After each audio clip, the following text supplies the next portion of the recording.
As I said before, I'll call this meeting of the State Board of Elections to order. I would request that any non-participants mute their lines. I would note the presence of a quorum. Since we're up to 5, could the secretary call the roll? Chairman Brink, Present. Vice Chair Dr. O'Bannon, Secretary LaCruz, here. Delegate Merrick's, Here. Ms. Chang. We have a quorum present. All 5 members are here in person.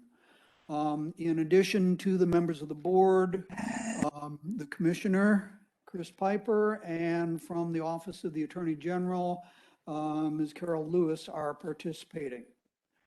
Information about public comment appears at the end of today's agenda.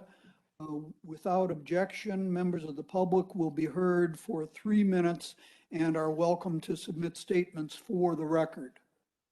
Our first order of business is approval of the minutes from our meeting of August 3, 2021. Secretary LaCruz. There a motion to approve the minutes from August 3rd, 2021? So move. It's been moved and seconded. All those in favor say aye. Opposed? Motion passes unanimously. Our next order of business is the commissioner's report. Commissioner Piper. Thank you, Mr. Chairman. First of all, I just want to express my appreciation to the Capitol and the Capitol building for allowing us back in. I think it's been a good year and a half before I've walked through those doors, and there's been some changes, but it's great to be back here. It's great to be back, everybody in person. We actually have some guests outside of staff, so that's exciting. And so I did want to point that out and express my appreciation for getting us back in this room.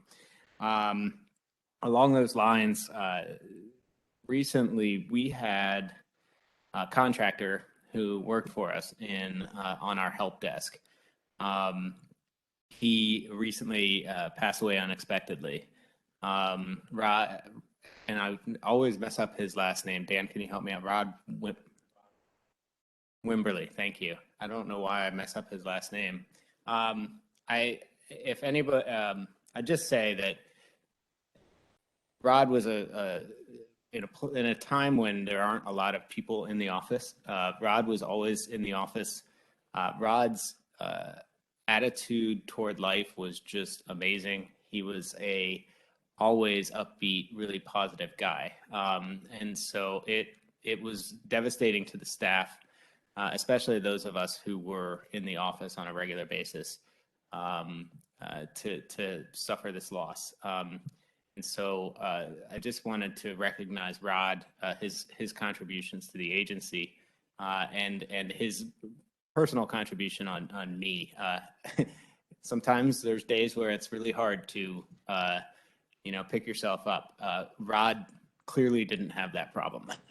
And so he will be greatly missed. I want to thank Dan Persico, his leadership, James Lewis, who is here with us today, who worked very close. Both of them worked very closely with Rod. So I hope everybody can take a moment and just, maybe after this meeting, take a moment to say hello to your family and friends and wish them well and let them know how you feel about them, because life is precious, as we all know. So thank you for that point of personal privilege. I did want to talk. I have several items to actually go over today. The first set will be about some things that we've seen in the news or happenings in the agency. Not only has the department seen an uptick, rather large uptick, but our local general registrar's offices are seeing a very large increase in the number of FOIA requests. Beyond that, the FOIA requests are really broad. They are extensive in their requests, and they're numerous. And it has, so if you know me, I come from a open government, campaign finance, ethics kind of a background. We believe strongly in in transparency at the Department of Elections. And I know I can say all 133 of our local general registrars and their electoral board members strongly believe in transparency. The number of requests for FOIA has grown immeasurably. And, it's been difficult for the local registrars and for our staff to manage these requests. We're doing the best we can, and we are working to address those.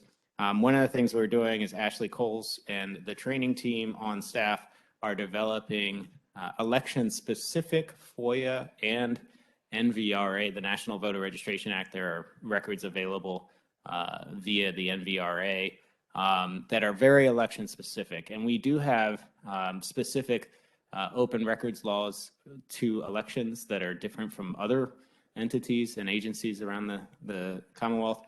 And so we are developing training in that area to deploy to this local general registrars. I would say they're all very knowledgeable in this area, but it is important, that we continue to reinforce that. And this is why appreciation to the General Assembly and the Governor's Office for the appropriations to increase our training staff to be able to address issues like this as they come up timely and in a way that is really beneficial. So we will be getting that out, but we are monitoring this uptick. It is concerning, the number that are coming in and how it's affecting the locality's ability to administer elections at the local level. Along those lines, there was some news reports last week about list maintenance. I'm proud of our list maintenance program in Virginia. To be specific about list maintenance, we have been nationally recognized for the accuracy of our voter registration rolls. We are founding members of the Electronic Registration Information Center, which is ERIC, and have been a member with them since 2014. ERIC consists of 30 states and the District of Columbia. We share our voter registration lists.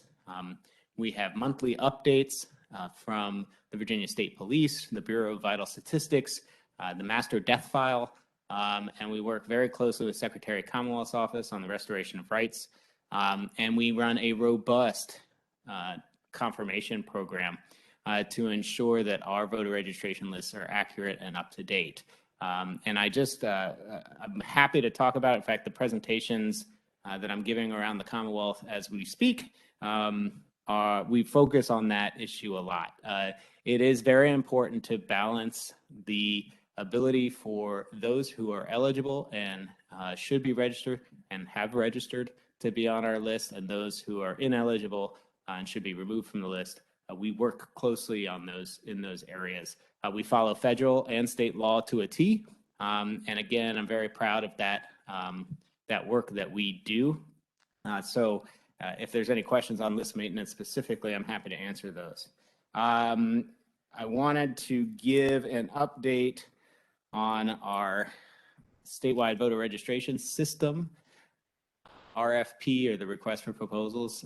Specifically, this is the software, or I'm sorry, the application to replace our current statewide voter registration system, better known as VERIS. We are in getting close to finalizing that process and awarding the contract. Don't have a timeline. We want to make sure that we go very thoroughly through this process. We are going to have this system for at least 10 years, I'm sure. And so we want to make sure that we make a good investment for the Commonwealth and a good investment for our localities and our department to utilize this tool for the next several years. And I assume that the next time we meet following the election that I'll be able to make that announcement if I haven't already, but we want to make sure that we do this in a very thorough manner for the Commonwealth. This week is a big week here in Virginia, but the first thing I would notice, this is National Disability Voter Registration Week, which is an exciting week. The governor and this administration have been very sorry, lost my train of thought. We have here in the Commonwealth produced One Virginia plans. We are focused on diversity, equity, and inclusion. That includes our disabled community. We yesterday did a presentation with a group on disability and access to voter registration and voting here in the Commonwealth.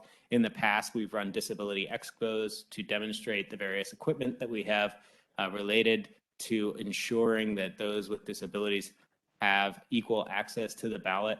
And then just this year, the General Assembly passed a law that we had actually implemented last year as part of a consent decree to assist visually disabled or print disabled voters the ability to receive a ballot, that they can use a ballot marking tool in the comfort of their own home so they can vote privately and independently. And thank you to our team at the Office of the Attorney General for working with us on getting that plan through. And now it is codified in law.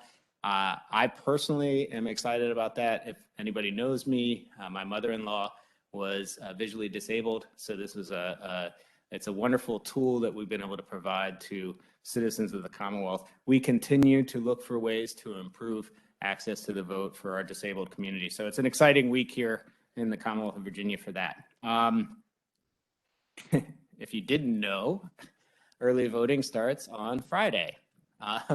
If you didn't know that, I question why you're in this room. But hopefully you did. But voter, here in Virginia, up until last year, really, we had election day.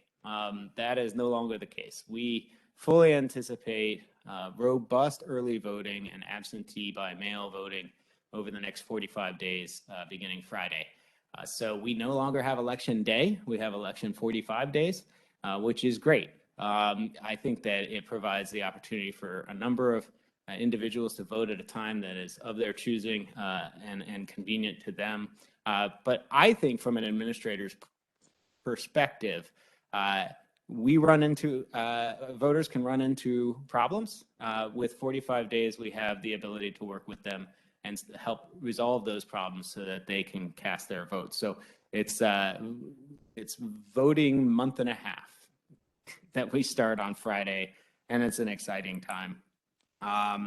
So that is Friday, and then on September 28th is National Voter Registration Day.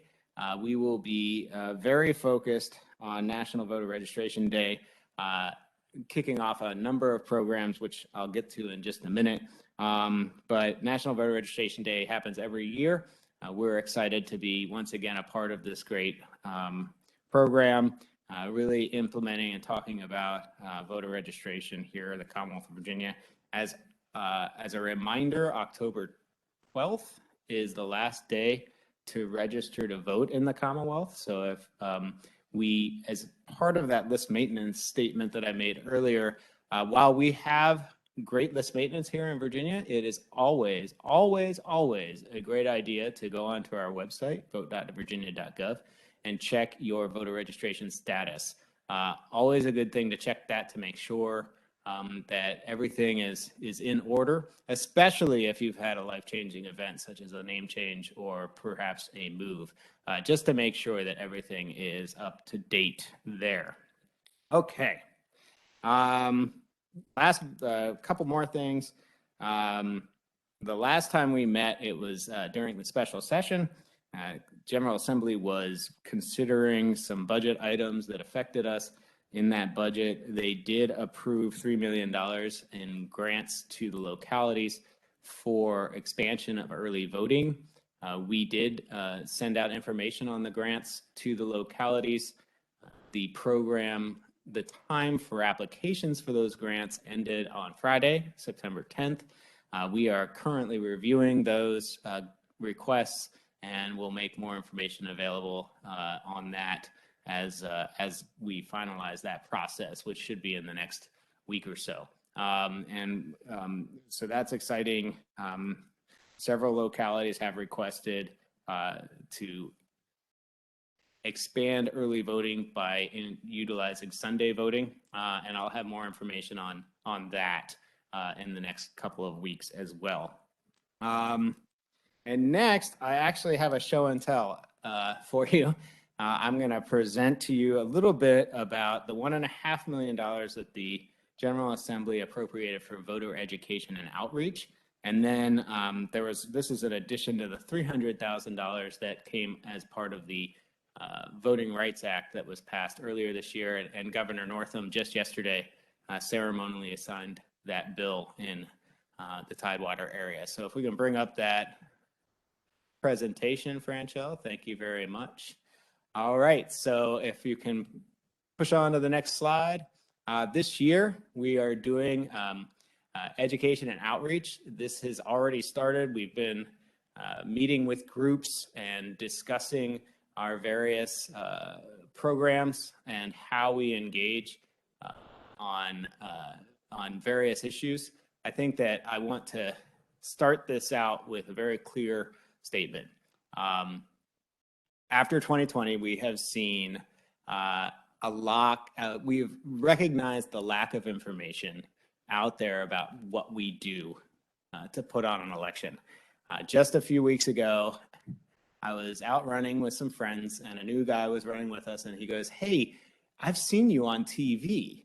You're that election guy." And I said, yeah, you probably saw me on TV. And he goes, so do you is that like a part-time thing that you do just around elections? And as I like clenched myself and decided to calm down for a second, because this has happened before, obviously, I calmly told him, no, actually, it's a full-time job.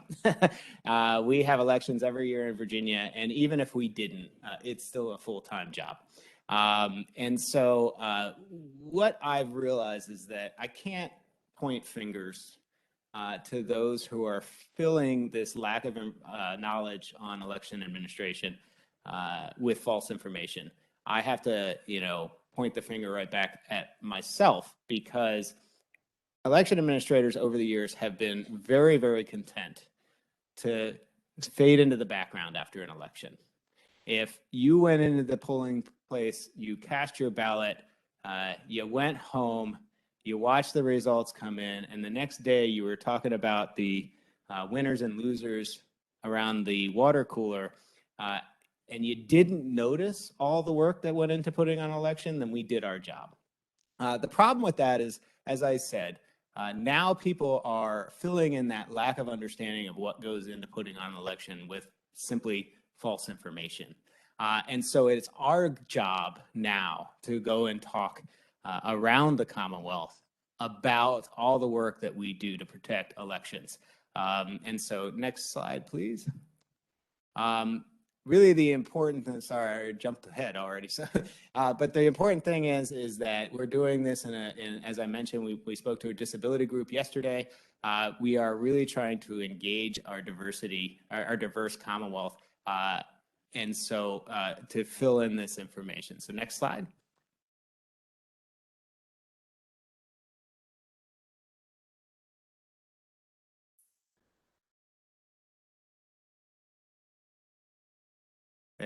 There we go.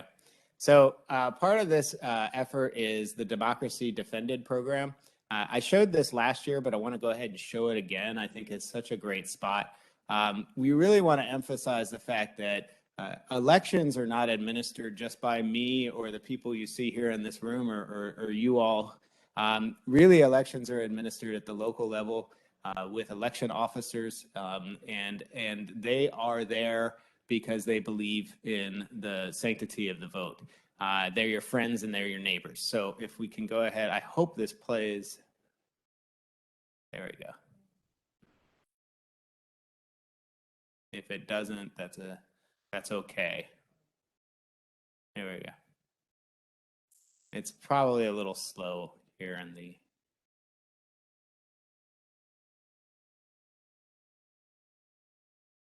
Okay. Well, next time. No, it's all right. It was a pipe dream, a piper dream. There you go. All right.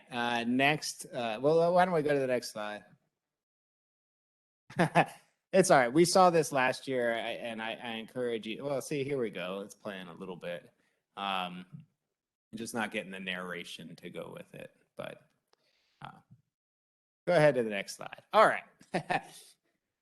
So we are working with an advertising agency to further our education and outreach efforts.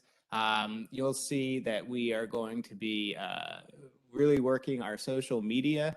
However, we are posting some commercials as well, both radio, print, and streaming services, as well as our social media. So we hope that you'll see this as you're getting ready, gearing up Game of Thrones. Maybe you'll be able to see some information that we're putting out there. But we're really looking at radio advertisements as well as print advertisements along that way. So next slide, please.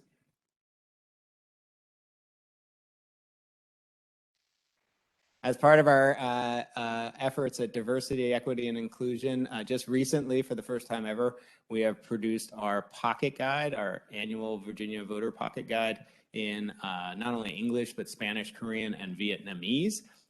You'll notice on our website that a couple of years ago, we actually expanded a number of our pages to include Spanish, Korean, and Vietnamese, not just English.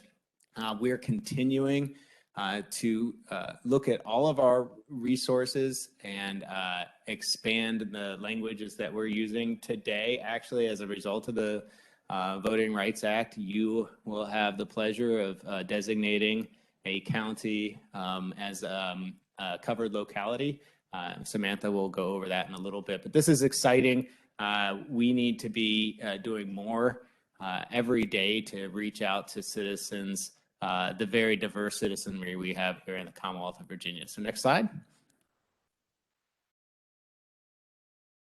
Again, election accessibility, I've talked about that quite a bit today, but we wanted to, we are going around talking about the different ways that we make accessibility,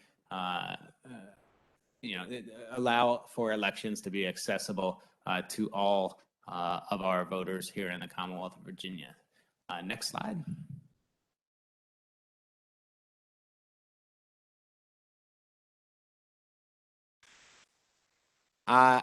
You've heard me speak about this before in other board meetings. I'm a big believer that reaching out to our youth is the best thing we can do.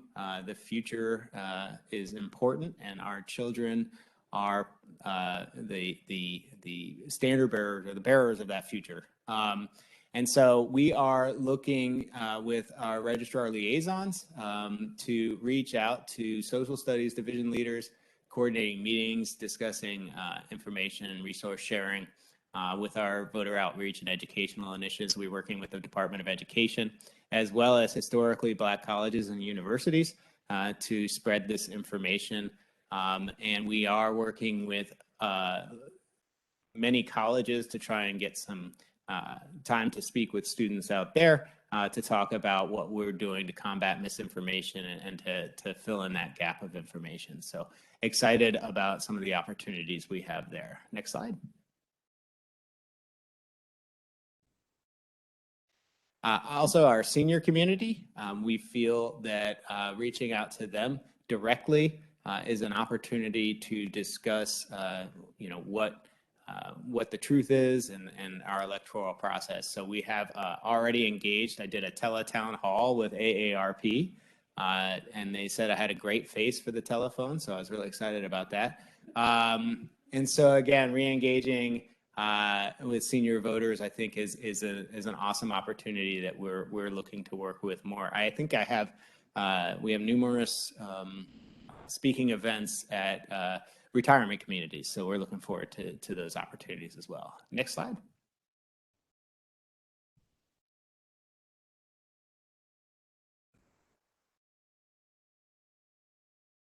And we are, of course, working out with our community partners. You can see there that we are working closely with the Latino Advisory Board, African American Advisory Board, Asian Advisory Board, our partners at the League of Women Voters. Again, AARP. Rev Up is the group that I did the disability program with yesterday, as well as our Virginia board with people and disabilities, with disabilities, and of course, many more. If there are groups out there listening in, that are interested in hearing us and hearing what we have to say about the truth when it comes to election information and administration, please reach out to us at media@elections.virginia.gov. Virginia is spelled out. We would love to hear from you and have an opportunity to speak with your group. Next slide.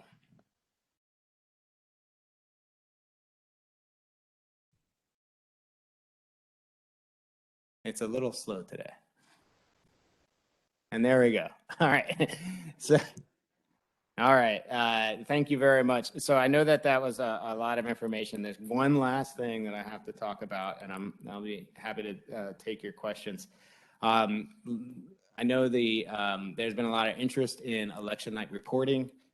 We definitely had a change in the way things worked out last year. And so we've learned from that experience, and the General Assembly requested some changes related to election night reporting. So I'll go over those. So the first one is that this year, the General Assembly has required us to separate out absentee by mail voting from early voting. So when you vote in person prior to Election Day. So we'll have one count for those ballots that came through the mail, and one count for those ballots that were cast in person prior to Election Day. Of course, we'll have Election Day precinct by precinct reporting, and then we are separating out, as you know, last year the law was changed to allow for ballots that are postmarked by Election Day, as long as they're received in the office of the General Registrar by noon on the Friday after Election Day. They can be counted, so those will be separated out as well. We have developed the election night reporting pages, and those will be available, of course, on election night, and you'll see those categories broken out. So you'll see Election Day reporting precinct by precinct. You'll also see the early voting in person and the absentee by mail voting. And then, of course, after Friday at noon, as they get those results from the absentee ballots received after Election Day, you'll get those as well. We are releasing a report later this year on how to best implement precinct by precinct reporting for our absentee ballots.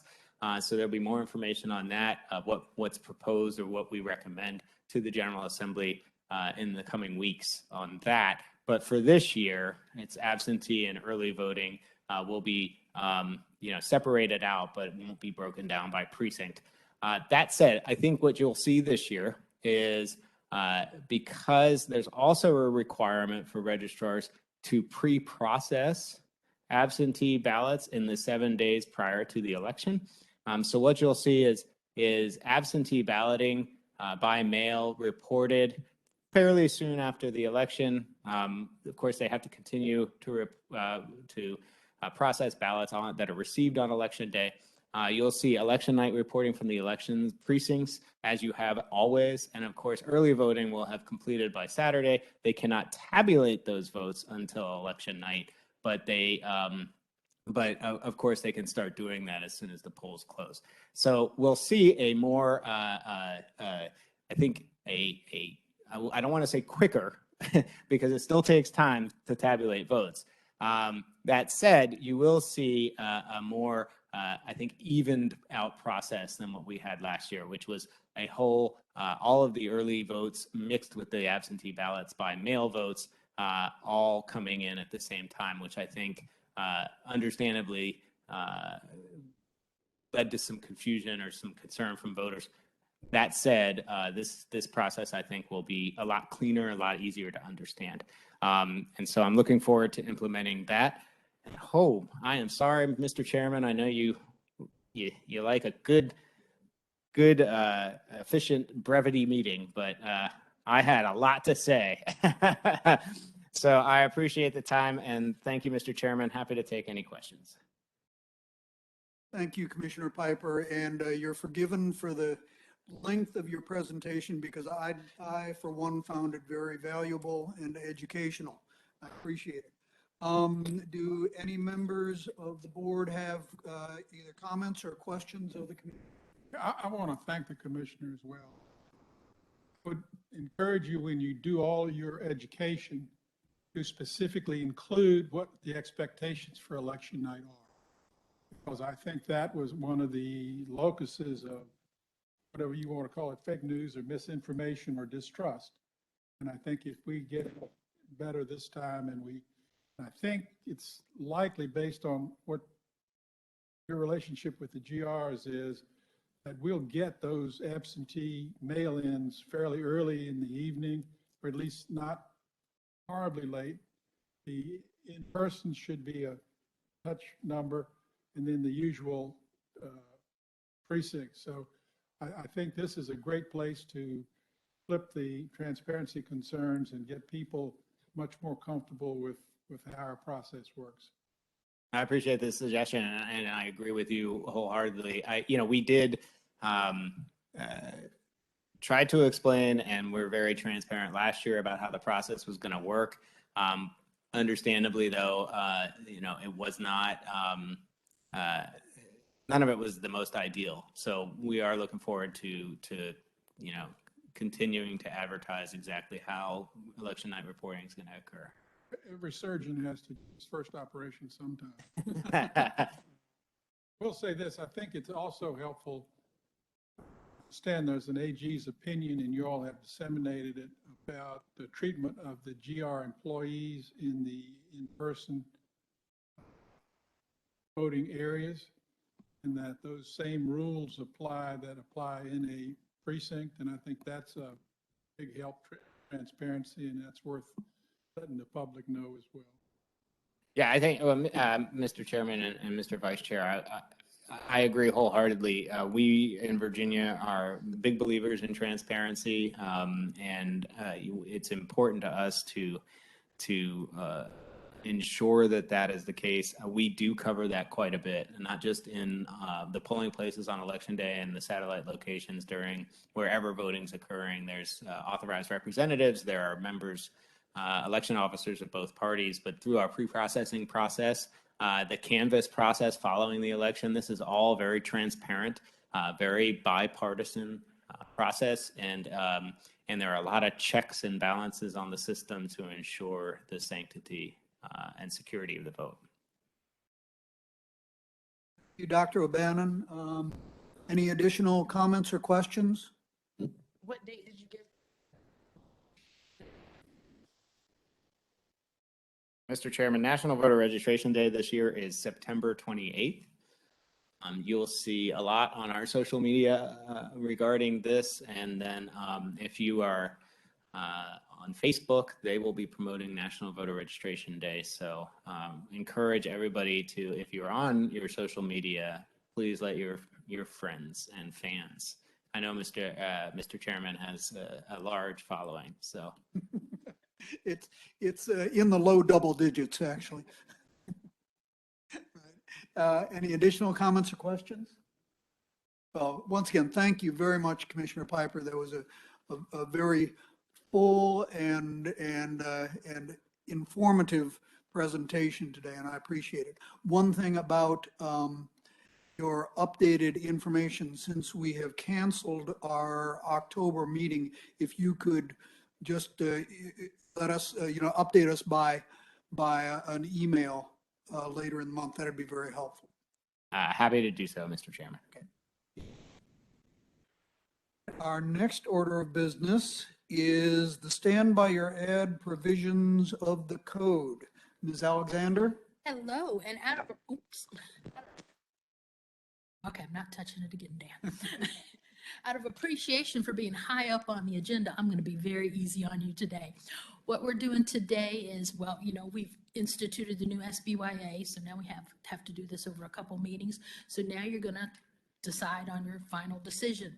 And I'm going to review them for you. And your Ms. Lewis, they are going to vote on each one, correct? That is correct. Thank you. So we'll start with the first one. It was case 21-001 of Dana Sally Allen. She had one flyer. Secretary LaCruz moved to assess a $25 penalty against Dana Sally Allen. Board Member Chang seconded the motion. Your decision was unanimous. So now, you want them to vote on them once or each one individually? I believe that there should be a motion made to determine that that was appropriate as the final determination or as the initial determination of the board, and for the board to approve this as their final determination, and then each board member should cast their vote. Okay, thank you. Is there a second? Second. And moved and seconded that the first item, understand by your ad from the previous meeting be. Will the secretary call the roll? I vote aye. Vice Chair Dr. O'Bannon. Aye. Delegate Merrickx. Aye. Ms. Chang. It's 5-0. Thank you. I'll have that order for you to sign at the end of the meeting. Right, without objection, we'll hold off all the signings until after adjournment so that everybody doesn't have to watch us practice our penmanship here for a half hour. Okay, the second one is case 21-003. It was against Hampton Roads Black Caucus. They had one piece of literature. Secretary LaCruz moved to assess a $50 penalty. Board Member Chang seconded the motion. You all unanimously agreed with it. You know, unanimously. At least it wasn't anonymously. There we Move to adopt this 21003 for a $50 fine. Is there a second?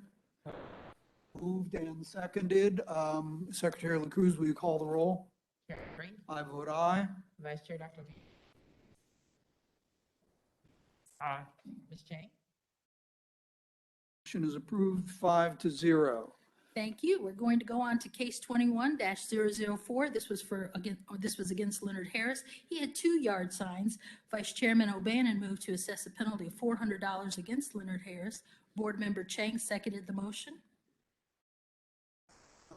Do I hear a motion to what would ratify this action? Hear such motion? Is there a second? Seconded that we ratify this action. Secretary LaCruz, will you call the roll? I vote aye. Chair Dr. O'Bannon.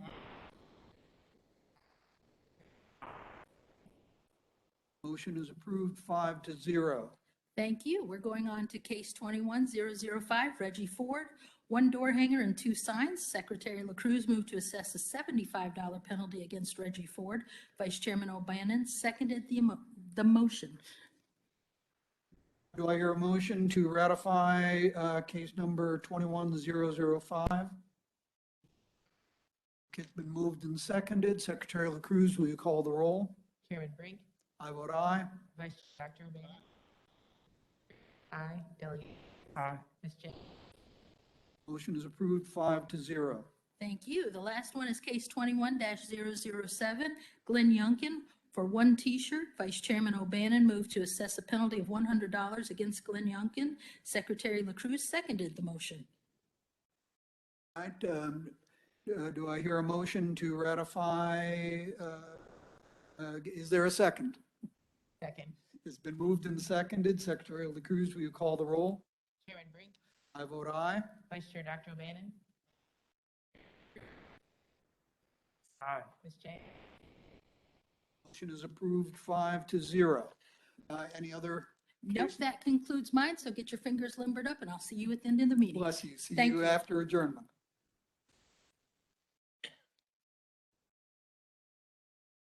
All right, our next order of business is regulations dealing with ranked choice voting and supporting documents. The members will recall that these proposed regulations were heard and put out for public comment at our June 22nd meeting. Ms. Buckley? Hi, I am back to discuss ranked choice voting. As previously stated, we did bring a draft proposal to the board members, and now we are bringing these back after receiving public comment and also revising the draft proposal. This is for adoption. So these are going to be basically the rules that will apply for a ranked choice, for an election conducted as a ranked choice voting election. So as you can see in your packet, what was included was the proposed regulations, so the revised ones. We also provided a red line so you could see the changes that were actually put in. Let's see, so first, I wanted to know, did any board members have any questions regarding the actual regulations themselves or any changes that were put into the regulations? I have one question. I wasn't here in June, Yes, so I didn't get all this till I got it in packet, but can you explain why you have an ambiguous mark? Like, either it is or it isn't. So why have a separate category for an ambiguous mark? Actually, can we hold that question until we That's get for to a the later end? Yes, item on the agenda. yes, right? This one's a ranked choice vote.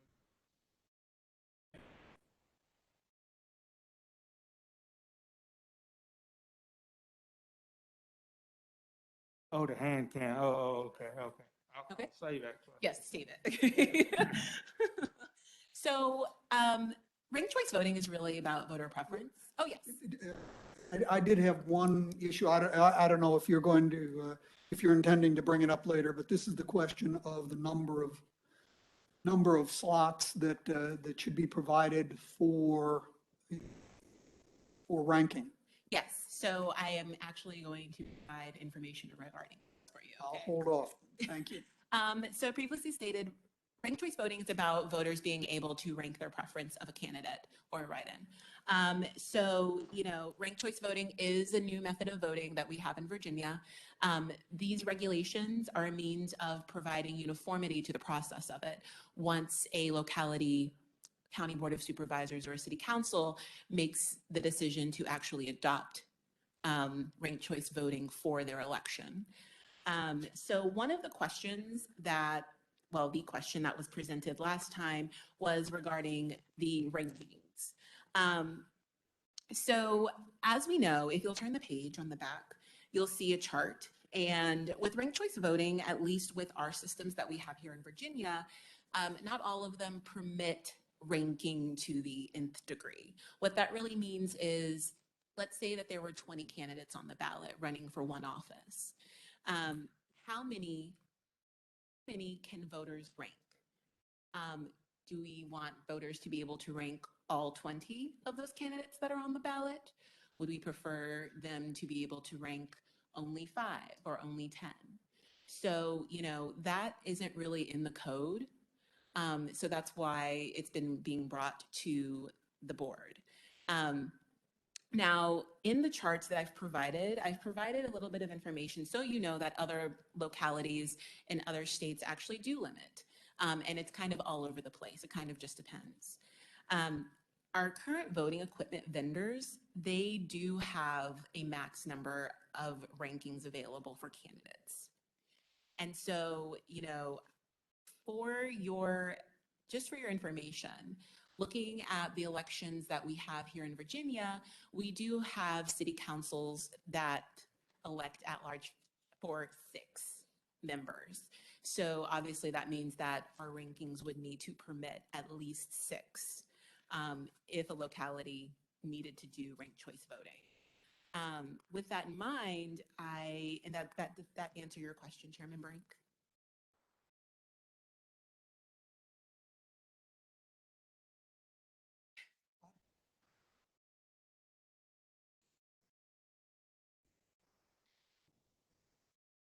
You have a city council where you have 6 members, then the number of candidates that you have for those 6 slots could far exceed 6, correct? Yes, this does not impact ballot access at all. So if 20 people qualify for those seats, 6 seats, all those 20 people are going to end up their name printed on the ballot.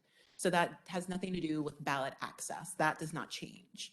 What it is you're going to be telling the voter, rank your 6, rank 5, rank 10. And so that they know, well, that's the number that that's how many candidates I can rank. So is there any jurisdiction in Virginia that this would be a governing board that has more than 6 members, or is 6 the maximum? 6 seemed to be the maximum that I saw. I would want to kind of essentially not hit up into any barriers with that. So I would actually suggest 10 would be a very good number, a round number for people to choose for ranking numbers. 6 seems to be the largest that we saw in our charts for elect.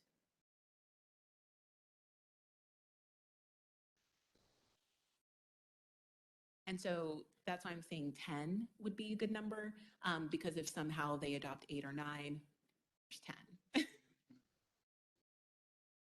Yeah, but But Richmond has- not at large, Yeah. And not at large.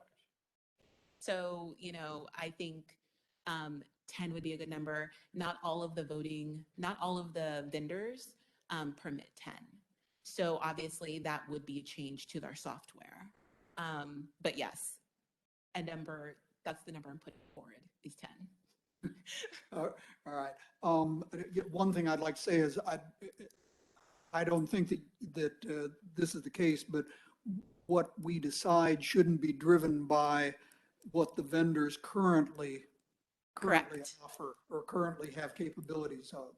I think what you're going about it is much better, which is what's the best number for us to come up with, given the situation of the number of governing boards and the potential number of slots that a voter would be faced with.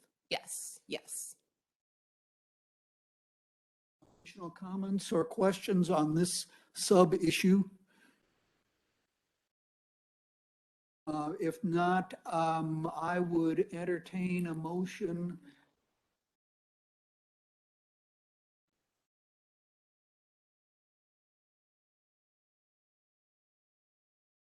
Is there anyone in the queue who's interested? All right, yeah, on this specific issue, because I was going to call for public comment on adoption of the regs as a whole. All right. Very good.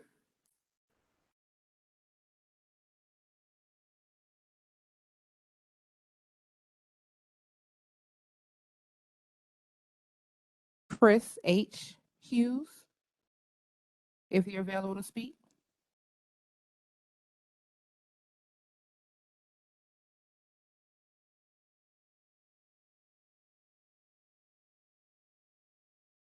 Has Mr. Hughes been unmuted from our end? I did. Hi, thanks. Sorry about that. Can everybody hear me okay? Yes. Okay, great. Yeah, you'd think I'd know how to mute myself by now.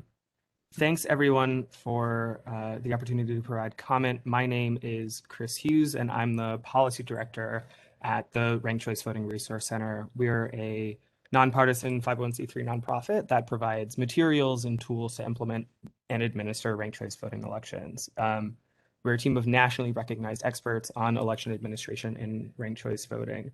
I had drafted a brief comment about the previous version of the regulations and was just looking at the new revised version of the regulations.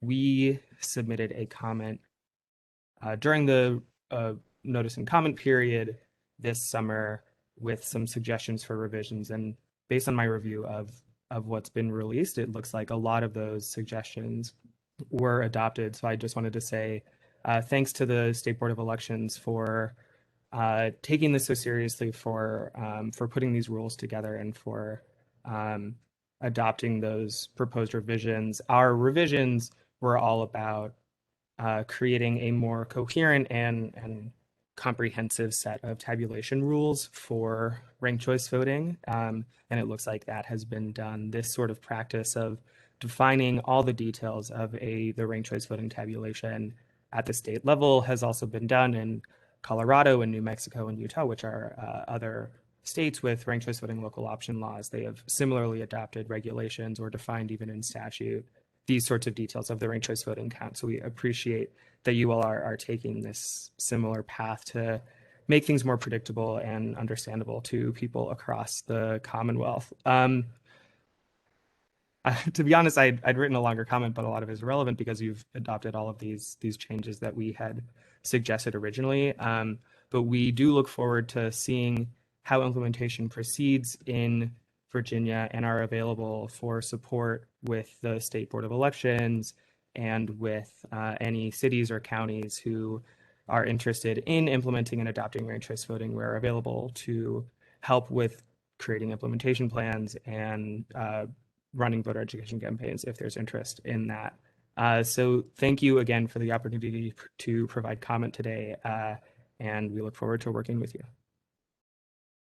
Thank you, Mr. Hughes, and I'd like to thank you for your and your organization's input in this process. Are there additional speakers? Next, I have Chris L. Hi, am I unmuted? I just want to make sure I don't pull a Chris Hughes problem. I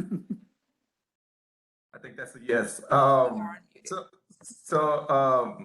I guess first let me say hello and thank you for letting me speak today. My name is Chris LeVar, and I'm a senior legal counsel at the Campaign Legal Center, also known as COC. COC is a nonpartisan nonprofit organization based in Washington, D.C. that works to protect and strengthen American democracy across all levels of government. We previously submitted written comments along with Ranked Choice Voting Resource Center and other organizations regarding the RCV regulations. And so I too was taking a quick look at the regulations and was also sort of just making sure that, and I think we're on the same page on this in that you folks have done a great job in sort of taking on the changes that we were suggesting. I think I had longer comments, but I think I'll just go quickly to, I think maybe the last portion. And that was regarding, I think what is now section 90 regarding outreach. In our written comments, we suggested that the rule should expand the voter education and outreach efforts that are listed in what is now section 90. And our written testimony highlighted what jurisdictions have done to provide various things, including things such as sample ballots and community-wide mailings, such as utility bills, to help voters become more comfortable with using RCV. And I believe in the written comments, the main thing that I particularly highlighted, for example, was in Santa Fe, New Mexico, they sample ballots. They disseminated sample ballots to voters through utility bills using things such as choose your favorite foods. And so I wasn't suggesting that, the outreach should be, that type of outreach should be mandatory, but was more so thinking of it being a way to give jurisdictions examples of ideas of how to engage in further outreach and education. But besides that, COC appreciates the board's continued efforts to make RCV elections in Virginia as transparent and accessible as possible. I appreciate having the opportunity to address you today, and I'm available to answer any questions that you may have. Thank you. On behalf of the board, I'd like to thank you also. Are there any additional comments or questions from the public? All right. In that event, I think that we have two motions. First, I'll entertain a motion that the board set the number of allowable candidate rankings at 10. So moved. Second. Been moved and seconded that the board set the number of allowable candidate rankings at 10. I have a motion. Mr. Chairman, I move the board adopt. Well, we should first. Any additional comments or questions from the board? If not, Secretary LaCruz, will you call the roll? Chairman Brink, I vote aye. Vice Chair Dr. Mann, Aye. Secretary LaCruz, aye. Delegate Merrick, Aye. Ms. Chang, Motion passes 5-0. Then I'll entertain a motion that the board adopt the department's proposed ranked choice regulations and ballot standards as amended.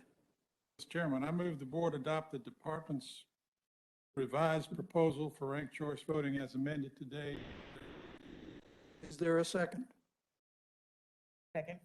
It's been moved and seconded that the board adopt the proposed ranked choice regulations and ballot standards.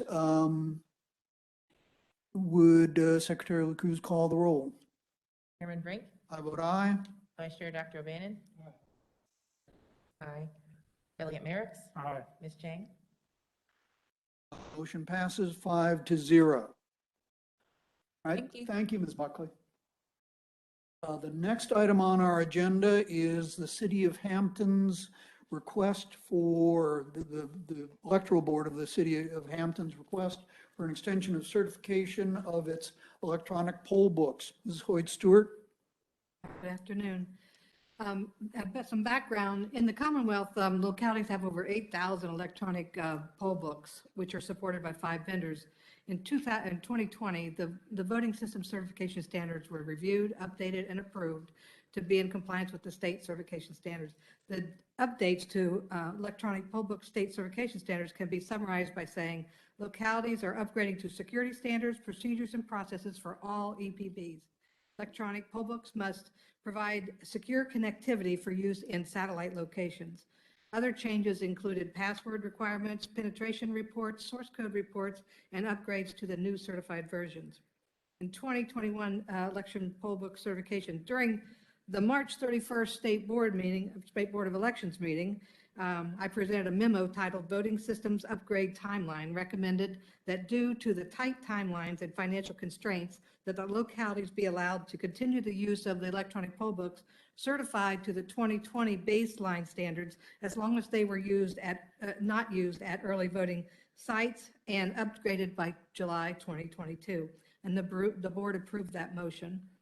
At the June 22nd State Board meeting, the board was informed that the VR Systems EVID electronic poll book version 2012.21.106 would expire as of July 1st, 2021. At the June 2021 meeting, a verbal update was also given that ESS was planning to bring in the Express Poll 5,000 poll books for certification, and that process would be completed by August.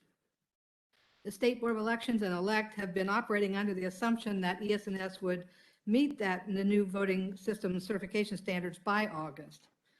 ES&S has since opted out of the certification process for the Express Poll 5,000 poll books and have now informed ELECT that they do not intend to certify that model to the new standards. ES&S intends to deploy a new product, a model, and submit that to the Voting Systems Testing Laboratory and certification, which will occur in January of 2022.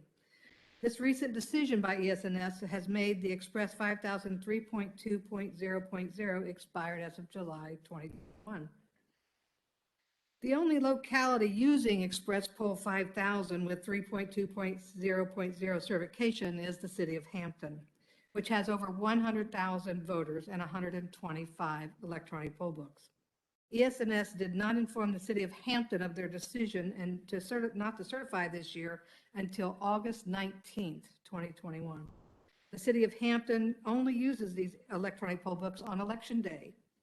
Unless the State Board of Election grants a waiver for the Express 5000 3.2.0.0 version, the General Registrar, Tara Morgan, will have to purchase an entirely new product or rely pursuant to Section 24.2-612F on the use of paper poll books.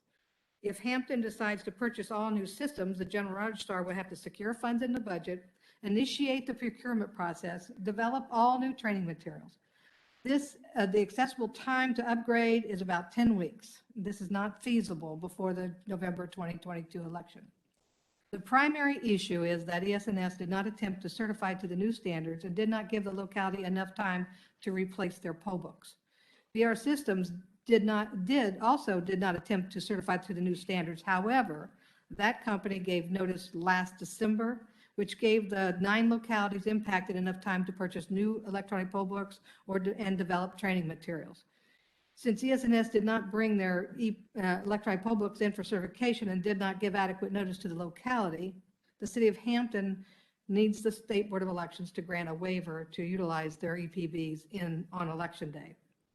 The State Board of Election has already allowed electronic poll books certified to the 2020 Uniform Baseline Standards to continue to be used in elections until July 2022, as long as they have been upgraded EPBs by July of 2022 timeframe. The systems approved in the 2020 baseline configurations were the Advocate by DimTech, PollPad by No Ink, Ask by Robus, and Express Poll 5000 by ES&S. These electronic poll books were certified and tested under VISTL, which is your Voting Systems Technology Laboratory, and ELECT supervision. The EPBs with the baseline certifications are secure. They do not have the following features that are required under the new standards, though. They don't have a warning of the battery loss. They don't have additional spatial characters relevant for constructing more secure web passwords. And they don't have secure connectivity over a VPN or the cloud. This is necessary only if you're using it for satellite early voting sites and connecting to the cloud. ELECT recommends that the Express Vote Poll 5000 with 3.2.00 certification should receive a waiver. The current certified version of the Express Poll 5000 are secure and independently tested. Hampton's EPBs will not be used at satellite early voting sites and therefore will not be connected to the VPN or the cloud. If used only on election day, Hampton EPBs pose no security concerns and fill a necessary operational need. Additionally, the State Board of Elections has already set a precedent by previously granting extensions of both voting systems and EPBs with the approved 2020 uniform baseline certifications until July 2022. Without this waiver, the city of Hampton will have to rely on paper poll books to check in voters. Due to the size of that locality, this creates an unnecessary operational burden.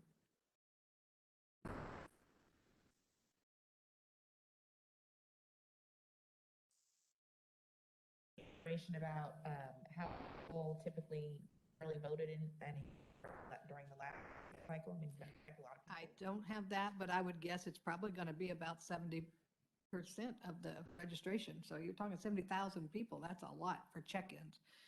They don't use it at satellites. They use Verus. Their check-in, it is a little slower process, but on election day to move people along, you know, that's what I say. These poll books are secure. It's just that S&S didn't do their due diligence there. I would just hate to see the locality punished for that. Well, I'll move that we board grant the. But did I hear you say that when people are doing early in-person voting, those machines are hooked to things? The electronic poll books are now. They are The electronic secure. poll books, Electronic not poll the- books. not- Never, ever the Okay. voting equipment is Uh, never allowed. We do not have modems in Virginia at all. No. All right. Only the My, electronic my, poll my books. bad dumb question for the day. Thank you. Yeah. Been moved that the board approve the city's request for an extension. Is there a second? Second. Been moved and seconded. All those in favor, would the secretary call the roll? Aye. Dr. O'Bannon? Motion is approved 5-0. Thank you, Ms. Hoyt-Stewart. Our next item of business is the designation of minority languages status for Fairfax County. Ms. Buckley again.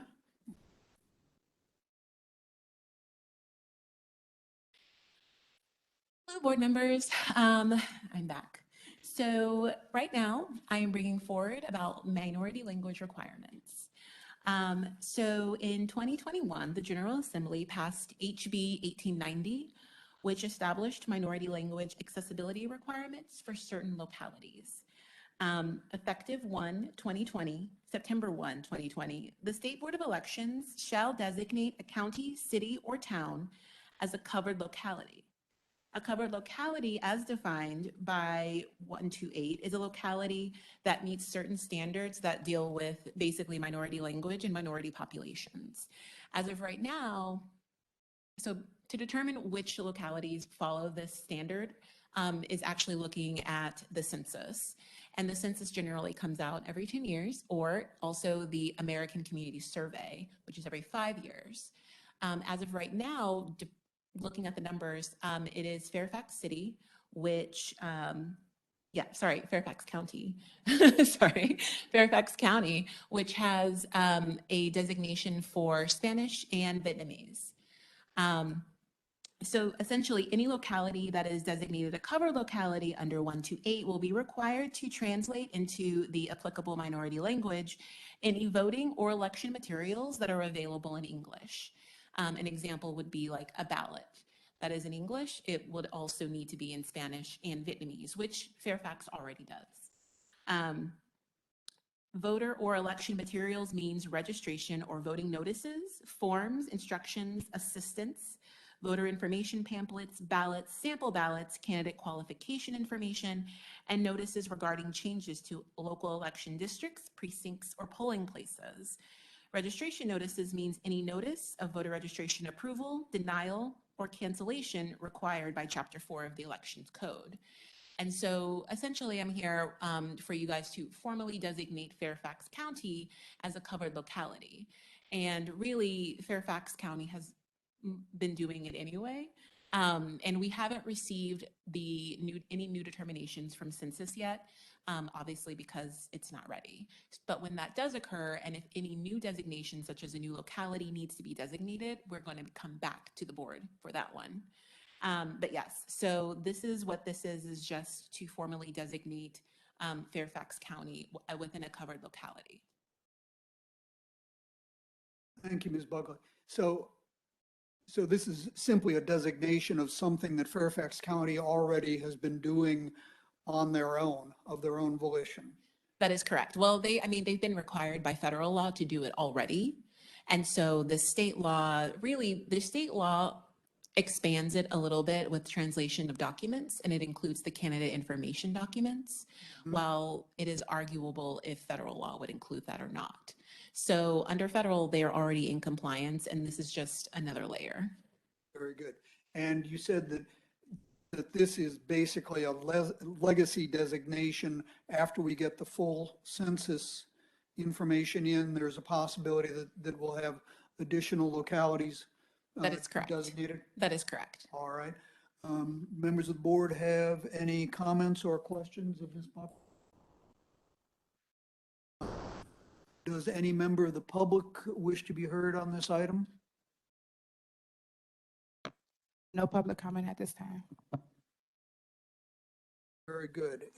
In that event, I'll entertain a motion that the board designate Fairfax County as a covered locality.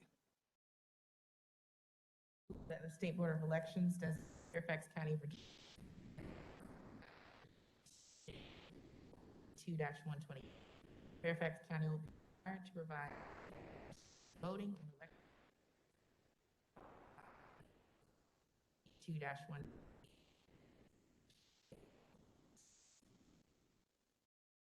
Is there a second? Been moved and seconded. Would the secretary call the roll? Aye. Aye. Motion passes 5-0. Thank you, Ms. Buckley. Our next item of business is revision to the hand counting ballot standards. Ms. Buckley? With this right here, so sometimes ballots need to be hand counted, which is basically a manual count. Generally, ballots do go through the machines and they can be read. For recounts, if a ballot cannot be read, or if there's an overvote or an undervote, then it is essentially a hand count. So this right here, this document is a revision. And in your package, you'll see the original document and the revision as well, so you can see what's going on there. This revision is meant to clarify and also make it a bit more simpler, more functional to read for the election officials while they're going through looking at ballots and determining voter intent. So with this document has been, I want to say, mirrored against the elects what if documents. So it's kind of how they would use it. And in building this document, we worked with Center for Civic Design, and we really saw some of the trends or patterns we saw in how ballots were marked. And so when you're looking at this document, If there are extra marks, if a voter decided to do an underline, if they decided to circle. And so it kind of guides the election official of how to read the ballot and whether or not a vote would count. Now, one of the things with this document is the use of the term. So if you're looking at it, there are signs that basically mean we count it, we don't count it, but then we also have one for being ambiguously marked. And so essentially with this one, sometimes when you're looking at a ballot, it is not necessarily so clear if it should be counted or not counted. To give you an example, let's see. Okay. To give you an example for marking outside of the oval, I do know that Member Merrick had a question about the use of the word ambiguous. Is that correct? It's either counted or not counted, so yes, I didn't know what the classification for ambiguous, like on page 12, the one you showed marked outside, it says it's not going to be counted. Well, why don't that be counted as a not counted ballot instead of an ambiguous? I mean, I was just questioning the category. Yeah, I understand. So with ambiguous, really what we're looking at is, as you said, is the vote counted or is it not counted? And sometimes that isn't necessarily something that you just see right off the bat. Sometimes it can be a question mark for the election official. And so the election official may be able to look at these instructions and say, well, this kind of looks like an ambiguous mark. When you're looking at one of them, they like a voter who marks all of the ovals, that isn't going to count, but the voter may not know that from the get-go. And so really it's more of a means of helping the election official kind of guide them. And so that they know like, oh, this is a type of mark that I see. And ambiguous is really coming down in the middle of whether it can count or whether it can't count.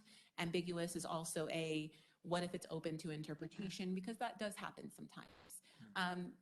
Chris, did you want to add something? Well, no, I don't, but I would just say that I think that this is an important, how you described it is an important distinction. And if you look at the old ballot standards, the ballot examples, there are votes to be counted, and then you have votes that, and I hate to get, because I'm not a lawyer, but it says may not be counted. So what we're doing is, as you pointed out, just recognizing the ambiguity and making our recommendation based on that. And so that's really what the term ambiguous. I'm sorry, can you tell me on what pages the original old document is? It's supposed to be after, it's supposed to be placed. It begins on page 102, Mr. Vice Chair. Thank you. Okay, so that's the one with the state seal on it. Yes, it would be that. All the stuff, so the words ambiguous don't appear in the original document. I don't believe so, no. So, I mean, I told Chris I was okay with this, but I guess the question is, and I'm not trying to be mean, but I mean, does using what is the added value of putting the term ambiguous in there when you've got to get to yes or no? Well, Because all the ones you had as ambiguous turned out to be no, except maybe one. So, I know we want to try to get this done in case there's a hand recount. I'll just raise the question. and that's fine. I think for ambiguous, one of the things that you'll notice in our new one is that we kind of explain where we come from of the final decision. And, I think with these types of, I think that with the term ambiguous, sometimes it's more of a question mark for the election official who will be looking at the document. And, I think for ambiguous, it's more of they have questions about it, and they may not necessarily know that this may count, this would count, or this would not count. Yes, Secretary LaCruz. So looking at 13, I guess, if this machine were to go, or this ballot were to go, machines, one mark, would it be accepted or would it be rejected if the person put the ballot into the machine?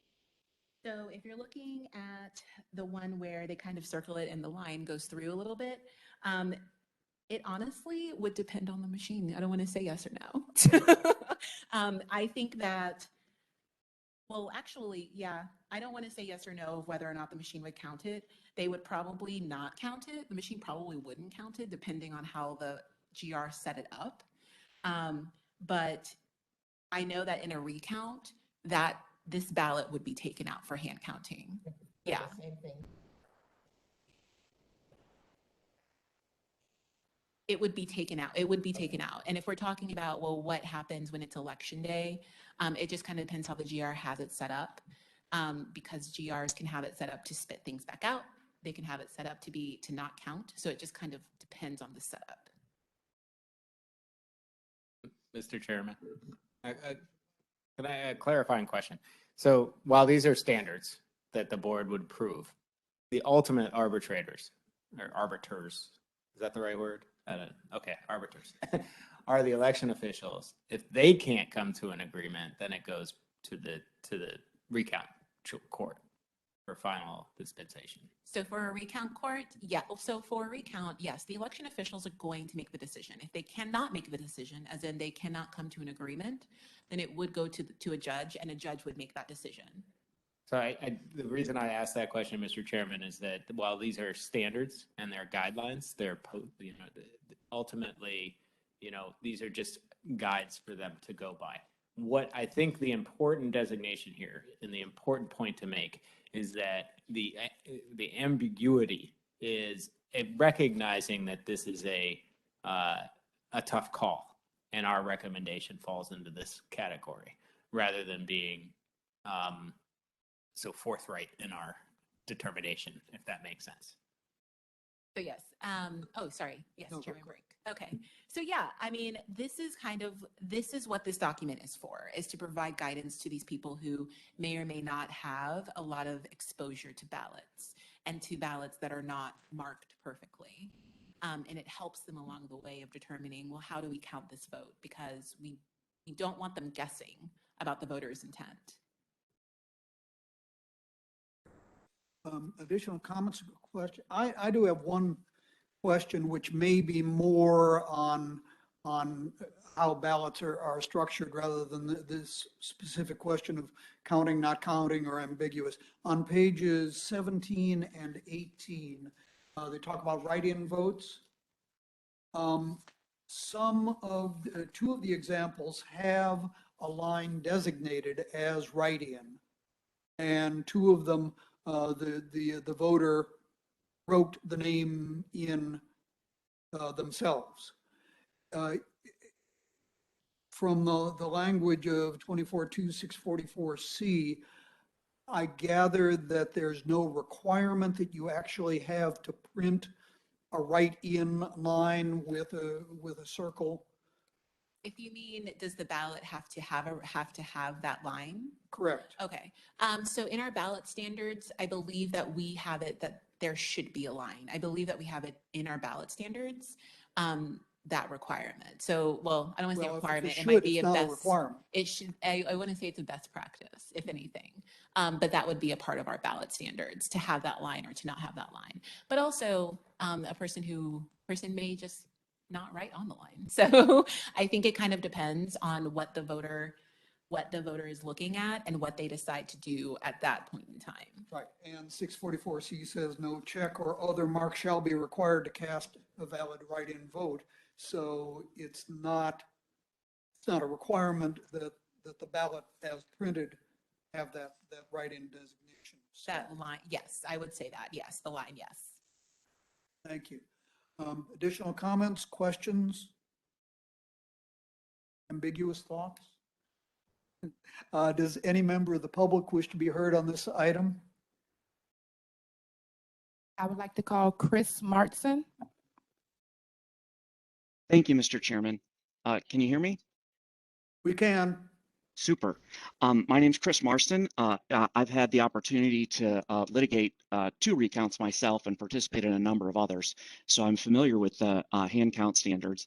I commend the department for working to simplify the standards, but as Delegate Merricks and Vice Chair O'Bannon both suggested, I think that there's an opportunity to improve the standards.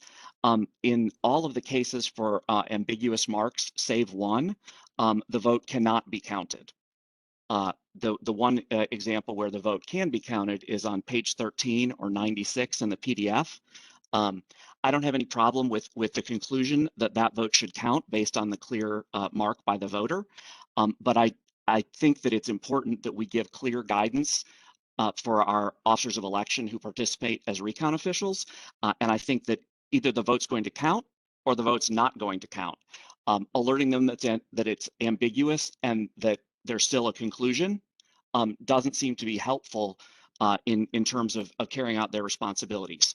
The prior standards, as the commissioner indicated, had a little bit of ambiguity because they used the word may occasionally, but this document indicates for each of the ambiguous that it either cannot be counted or that it can be counted. So I think that it would be much clearer and more simple for the administration of recounts if the conclusions were clearly stated with the marks and that ambiguous mark was not listed, but only the votes would count or votes would not count. I would suggest that there are some examples in the not count or count that other people might think of as ambiguous. So there's not really a good criteria to distinguish between vote that counts ambiguous and vote that doesn't count. There's really just 2 options, the vote counts or the vote doesn't count. If we were giving discretion to officers of election, which would really undermine the goal of uniformity that I know is important to the board, then maybe ambiguous would be an appropriate indication so that they could say, well, it's ambiguous. I'm going to give this one to, in the example on page 12, I'm going to give this one to Dwayne Cruz, where someone else might give it to Devitra Rangel. So, Mr. Chairman, members of the board, I would encourage you to modify this publication to indicate that either votes count or votes do not count. Thank you so much. Thank you, Mr. Marsden. Commissioner or Ms. Lewis, could you clarify for me? These are basically guidelines and suggested means for the decision makers, which are in the first instance are the electoral board, and then if it goes into a recount to the recount court, to guide their determination of intent. Is that correct? Yes, again, Mr. Chairman, these are guidelines. They're standards that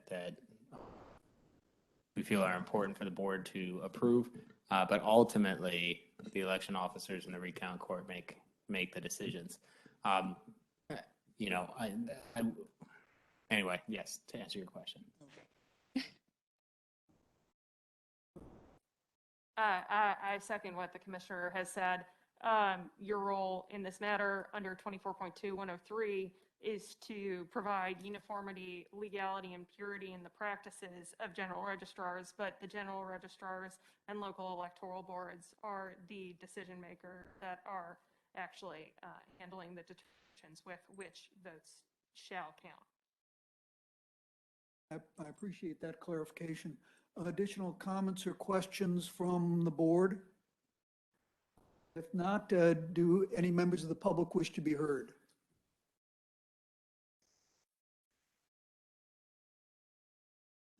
I'm Barbara Tabb. I'm president of the Virginia Electoral Board Association.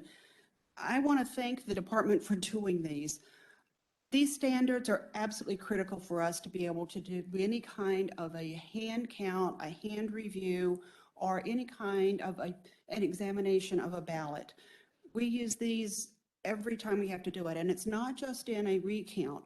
We get a lot of ballots in, or we get ballots in through the mail in particular, that have these exact same things to do it. So come by the time of Fridays, when we finish our canvas, we're going through having to do these hand counts and look at them. These standards are critical for us, and I really appreciate the updating and the work. I do have a little concern about the ambiguity. If you give 3 of us a choice of having 1, 2, or 3 answers, you're going to get 1, 2, and 3 answers. It would be easier for us if you would give us yes, where it says this doesn't count, then say no. It's a no, it doesn't count, rather than an ambiguity. We already know it's an ambiguity because we're dealing with it. And I'm afraid that what'll happen is that it may get to the point where if it says it's ambiguity, it's going to get put over in a pile over here to be adjudicated someplace else. And the less decision-making that we've got board members having to do when they are already very stressed out by the time we get through this election cycle, I think it would be clearer and we'd get a much better product. Thank you. Thank you, Ms. Tabb. I'm of two minds on this right now, and I'd like some clarification from the commissioner on whether or not, what the timing is on moving forward on this. Is it necessary to have this in place for November, or would it be very desirable to have it updated for November? Mr. Chairman, in order to ensure that we're all working at the beginning of early voting on the same understanding of the terms for counting these ballots, I feel that it's necessary for the board to pass this today, or at least prior to Friday. That would be my preference. I don't know. I'd have to refer to council if there would be any sort of headaches from a uniformity standard if we were to do this afterward or after September 17th. So If we could, Ms. Lewis? So my advice would be that if there is going to be one set of guidance given with respect to uniformity, sorry, I'm going to pop off my mask and try not to knock my glasses off. If there is one set of guidance given during early voting when ballots are coming in, then it should be uniform from start to finish during our election month and a half or what have you that we have right now, in order to just promote uniformity for election boards and for voters to know how votes are going to be counted. Mr. Chairman, we've heard the arguments, and I think that Ms. Buckley's proposed document addresses these concerns, and I feel like the ambiguity or the ambiguous mark was a benefit. Hearing everybody, it's ultimately at the will of the board, and we can make those amendments at the end of the day if it makes the board more comfortable moving forward this time. We're certainly not going to argue with the board's decision there. Secretary LaCruz? question was, if we vote to approve this today, when would be the earliest?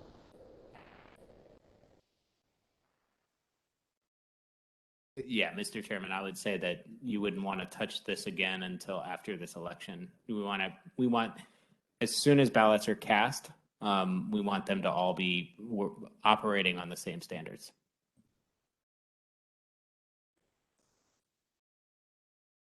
So what is the will of the board on proceeding?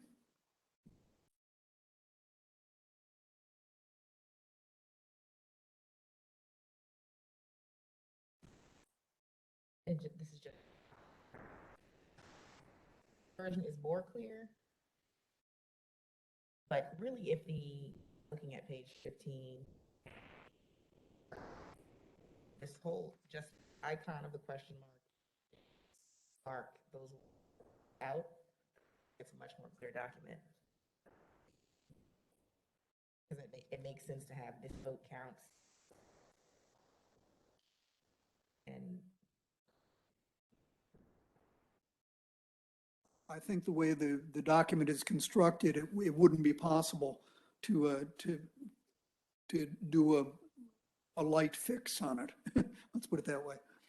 I mean, if you just want to change it from ambiguous, as in taking out the title of ambiguous and putting whether or not it counts, that is perfectly fine. Like, that's not a problem because it's in Word. So it's fine. Right. And I mean, we can remove, at the will of the board, like, it's perfectly fine to remove the use of ambiguous mark and putting in vote not count, vote does count. That is, of course, up to the board if they feel that that is the solution. So yeah, it just kind of depends on what the board would like to do. Question. I didn't mean to burn, but at the end of the day, it's either going to be counted or it's not going to be counted. And that's what we're doing here. So I would, if it's okay, I'd like to make a motion that we adopt what you have and change ambiguous to either count it or don't count it like you did the others, and the ambiguous part out of it, how to word that in the right way, but I would be in. I agree. I think if we have a set of uncounted, is if you mark this way, and you can use this outreach education material.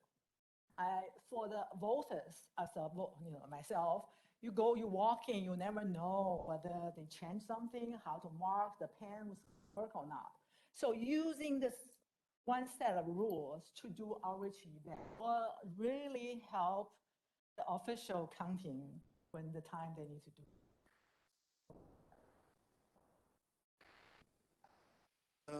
Delegate Merrick's has moved that we adopt the revisions to the hand counting ballot standards. Is there a second? And seconded. So now you all are going to shoot me. So I have listened and understand the genuine disagreement in concept. 17 years, I never voted on a document that properly prepared and before. I've seen people get in trouble, just principle.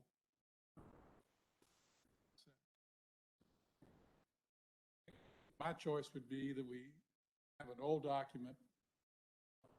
It's the board's will. We can make the changes, and it's no problem. but conceptually, every one of these gets here because it's challenged, because it's not clear. So in some ways, I sort of come down on the side of lumper rather than a splitter, but I understand both the arguments. If I could, I understand and sympathize with Dr. O'Bannon's concern about approving conceptual documents, because both he and I, and probably Delegate Merrick's, have been in situations where it's 4 o'clock in the morning and simply to move on, people will say, okay, staff, just take care of this. And it's a grant of responsibility that I'm concerned about. Nevertheless, since these are just guidance documents, they're not regulations, they're not in the code. They are in the code. Like there are things from the code that this is built upon. They're from the code. Yes, so they will be in compliance. The election officials have to be in compliance with the things that the code has. Right. So yes, just to clarify, that's all. Mr. Chairman. Commissioner Piper. Just a point of clarification. So is the motion that's before the board right now to adopt the document as presented, or is it to adopt the document with the removal of the ambiguous mark and replacing it with where we say this vote cannot be counted an X, or if it says in the one instance this vote can be counted a check mark? So we can, I mean, that is very clear in here. I just want to make sure that that's the motion. It's the latter, that we clarify the document. Delegate Merrick's. Since I made the motion, I'll tell you what it means. On page 4, away with that ambiguous question mark altogether. You're just going to have a check and an X. On page 8, going to have X instead of a question mark on the top one, X instead of a question mark, and do away with ambiguous mark. You're going to say whatever, vote to count, vote not to count. and you go through there, like on page 10, you would X.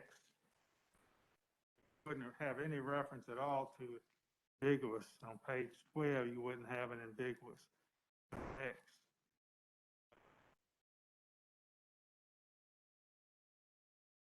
13, have a check. That was my intent. Thank you, Mr. Chairman, and thank you, Delegate Merrick's. I just wanted to make sure that we Chairman, included. If that's offered as an amendment to the paper, is supported. That's where we are, and I think that's a good place to I think be. that's where we are. I want to be sure when you mentioned the code, ambiguous is not in the code, right? No, it's not in the code. This is all about the actions of the voter when they are facing the Okay. ballot. Yeah, that's fine. I would do that as an amendment to what was presented by making those changes. All right. So I don't know exactly parliamentarily where we are, but I think that Delegate Merrick's has amended his own motion. And and I would second that amendment. And if there is no additional comment, I would like the clerk to call the roll. I vote aye. Aye. Ms. James? Motion passes 5-0. Thank you, Ms. Buckley. Thank you.